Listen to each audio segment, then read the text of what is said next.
So we're going to talk about intake models today. All they really want is you. How many of you are doing traditional triage? I'm talking about the nurse up front, doing the vital signs, doing the initial assessment, traditional triage.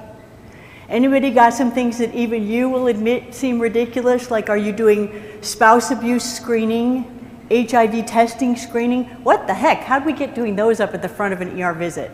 I mean, intake and traditional triage has morphed into something that we never intended it to be. So we're going to sort of challenge that and show you some new ideas for intake. Little background, the case for why you should improve this. You know, when I go in to help an ER that's having trouble as a consultant, I focus on door to doc because it's low-hanging fruit. It is so easy to make some improvements there, and there's a lot of bang for the buck. And so I've done this many times over and over. And I'll tell you about a grant that EDBA had last year from AHRQ to look at different intake models. It was the best time I've had in my life professionally. So, perfect storm is brewing. This is real data, though it looks fake. This is showing you that the acuity of healthcare needs and the intensity of those healthcare needs increases as you get older. It's kind of a duh. But there you have it. It's an article from Sprivilege that just shows you. So this means as the baby boomers hit, we're going to be seeing patients that are older, sicker, on 20 medications with lots of comorbidities. It's going to be a challenge managing them. Oh, and by the way, in case you slept through this now, more patients that are in the hospital in this country this very second pass through the ER than getting there any other way. So we really are the front door. So instead of admitting people, right? So I feel like you go home and have another look at your OBS unit. Should that be built out a little bit? Should you expand observation services, and be in the game? Because I think that's a big solution. A lot of times what you're going to need is more time sending somebody home, right? Or how about this? What if you could have a patient who's in the ER that you kind of want to admit because it doesn't feel like that follow-up thing is completely in place?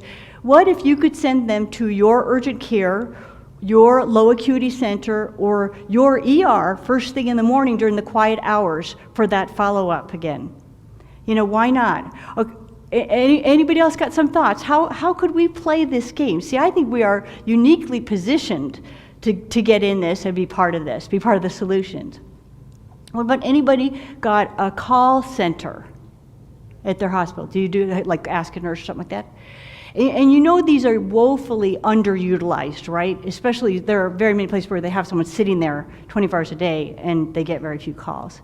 So how about this? What if the call center could call out, not just take calls in? What if the call center got a list of people that were discharged today and called them tomorrow to see how they're doing? So I was aghast when I went to an ER, and the communication system that they had was when a call came to a doctor, the desk yelled out, "Pick 5643. I'm like, well, you only got two things left to put in your head. Pick 5643.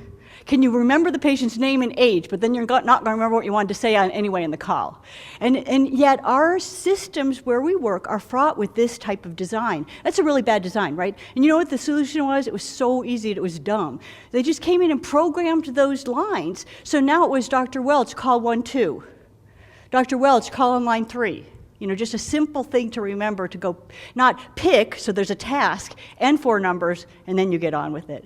So there's an interesting study that looked at, and I thought this was fabulous and very relevant.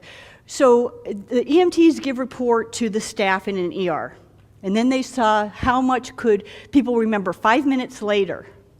And there's your data, about 50% of what was told to them. So the idea of communicating in the head may not be such a good one if we just can't keep it there, especially with the amount of information we're processing. 5 minutes, you remember about half of it.